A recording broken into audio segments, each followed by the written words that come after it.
बिस्मिल्लाहिर्रहमानिर्रहीम। अस्सलामुअलैकुम व्यूअर्स, आज हम आपको MS ऑफिस 2013 वर्ड के इंटरफेस के बारे में बताएंगे। आप देख रहे हैं ये हमारे पास ये जो स्क्रीन ओपन हुई है वर्ड को ओपन करने से, इसे हम इंटरफेस कहते हैं। इंटरफेस शुरू करते हैं। ये देखें आप ऊपर ये जो देख रहे हैं, इस बार को हम क्विक एक्सेस टूल बार कहते हैं। क्विक एक्सेस टूल बार यानी हमारे पास वैसे इन चीज़ों की कमांड्स मौजूद होंगी, आगे चल के आपको बताएंगे, लेकिन आप अपनी आसानी के लिए काम करते हुए इधर अपनी कुछ चीज़ें रख सकते हैं। मसलन ये देखें, ये हमारे पास वर्ड आइकन मौजूद है और इधर ये हमारे पास सेव का ऑप्शन है, ये रीडू अंडू का, और इधर ये जो आइकन देख रहे हैं इससे आप इधर कस्टमाइज़ कर सकते हैं यानी बढ़ा सकते हैं। ये देखें, ये दोबारा मसलन आप इन्हें कम भी कर सकते हैं। ये और आगे आप डॉक्यूमेंट 1 देख रहे हैं, इधर इसका मतलब ये है कि आप जब इस में वर्ड में काम कर रहे होंगे तो जो भी आप अपने उस वर्क को नाम देंगे वो इधर नाम शो होगा। आगे ये जो हमारे पास सवालिया निशान बना हुआ है, इसका मतलब ये है कि आप हेल्प लेना चाह रहे हैं तो हेल्प ले सकते हैं माइक्रोसॉफ्ट वर्ड से।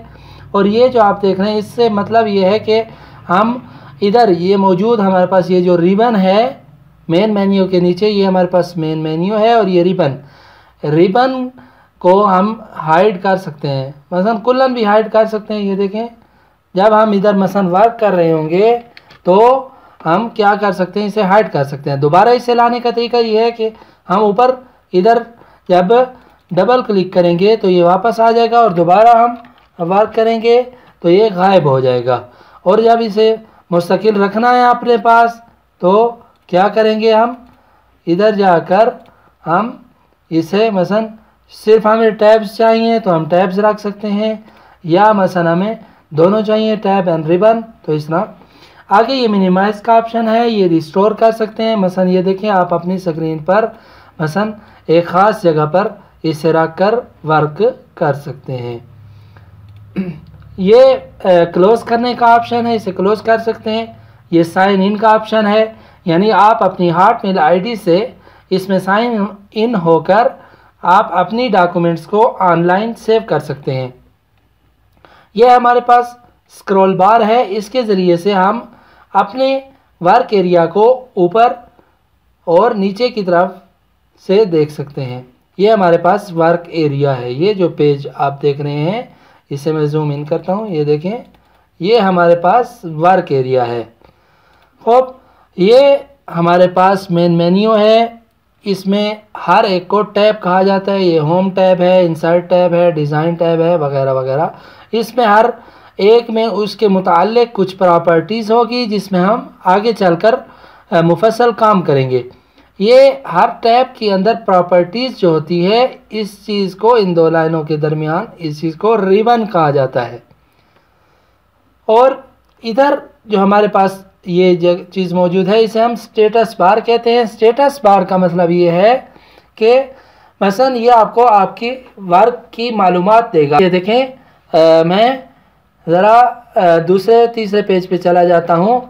ये देखें, अब मैं दूसरे पेज पर हूँ और 3 पेज मैंने ओपन किए हुए हैं और मैंने 2 वर्ड लिखे हुए हैं। मसलन आगे देखें, मैं मसलन एक और वर्ड जब लिखता हूँ तो इधर नीचे इसने वर्ड को गिन लिया, एक और वर्ड को। ये ग्रामर और स्पेलिंग की गलतियों को बताएगा हमें। आप इधर नोट करें, इधर हमारे पास लफ्ज़ जो मौजूद हैं वर्ड, इनमें बाज़ वर्ड के नीचे सुर्ख कलर की लाइन है और बाज़ के नीचे ब्लू कलर की लाइन है। ब्लू कलर की लाइन का मतलब ये है कि ऊपर वाले लफ्ज़ में ग्रामर की गलती है, और सुर्ख कलर की लाइन का मतलब ये है कि इसमें स्पेलिंग की गलती है। बहरहाल अब आपको दिखाते हैं। मैंने जैसे ही इसको अली को सिलेक्ट करता हूँ, आप देखेंगे कि मसलन यह आपको स्पेलिंग बता रहा है, लेकिन हमारे पास नाम के चूँकि स्पेलिंग हम अली ही यूज़ करते हैं, और इन्होंने मसलन कुछ और दिए हुए हैं, मैं मसलन इसे इग्नोर करता हूँ तो वैसे ही सही हो जाएगा, क्योंकि ये आप पर भी कुछ भरोसा करेगा। आगे जाके जाफर के भी मसलन इसे इग्नोर कर सकता हूँ या मसलन सही कर सकता हूँ। अब देखें, आपने देखा कि अली के नीचे दोबारा ब्लू कलर की लाइन लग गई, यानी ग्रामर की गलती है। ग्रामर की गलती इस तरह सही करनी है कि इधर जाएंगे, देखेंगे ये कह रहा है कि ए बड़ा होना चाहिए। ठीक है जी, हम चेंज करके इसे सही कर सकते हैं। अब ये आपको कह रहा है कि spelling and grammar check complete, you are good to go, आप अच्छे जा रहे हैं, थैंक यू। ये हमारे पास लैंग्वेज का ऑप्शन है, इसमें जाकर हम लैंग्वेज को चेंज कर सकते हैं। या मसलन लैंग्वेज अगर चेंज करनी है तो उसका सिंपल तरीका लैंग्वेज चेंज करने का ये है कि आप अपने कीबोर्ड से शिफ्ट और आल्ट का बटन इकट्ठा प्रेस करेंगे तो आप नोट करेंगे कि आप इधर गौर करें, लैंग्वेज हमारी चेंज हो जाएगी। ये देखा आपने, मेरे पास उर्दू आ गई। दोबारा जब मैं प्रेस करता हूँ तो देखें पर्शियन आ गई और दोबारा इंग्लिश आ गई। तो आगे जाकर हम बताते हैं आपको, ये हमारे पास व्यू बटन्स हैं। व्यू बटन्स का मतलब ये है कि इनसे हम अपने वर्क एरिया को किस तरह देखना चाहते हैं देख सकते हैं। हम अगर मसलन प्रिंट लेआउट पर आमतौर पर डिफ़ॉल्ट सेटिंग जो होती है ये प्रिंट लेआउट होती है, ये देखें, इसका मतलब ये प्रिंट इसी तरह होगा ये पेज हमारे पास। और ये वेब लेआउट का मतलब ये है कि मसलन आप इंटरनेट पर साइट्स पर देखना चाहते हैं किस तरह शो होगा, तो इस तरह मसलन लिखा हुआ आएगा। और रीड मोड में आपकी डॉक्यूमेंट बड़ी है और आप उसे मसलन पढ़ना चाह रहे हैं आगे चल के, तो ये जो हमारे पास ऑप्शंस हैं एरो के, हम इन पर क्लिक करने से आगे जाकर मसलन अपनी डॉक्यूमेंट को रीड कर सकते हैं। दोबारा प्रिंट लेआउट पर आता हूँ, ये हमारे पास जूम इन और जूम आउट बार है, इससे हम अपनी डॉक्यूमेंट को मज़ीद बड़ा करके देख सकते हैं। देखिए हमारे पास फ़ॉन्ट साइज़ जो है इधर 11 है, हम इसे चूँकि अगर मुश्किल हो रही है और फ़ॉन्ट भी साइज़ भी यही इस्तेमाल करना है तो हम इधर जाकर इसे बड़ा कर सकते हैं। आप देखें, और एक और बात आपको बताता चलूँ कि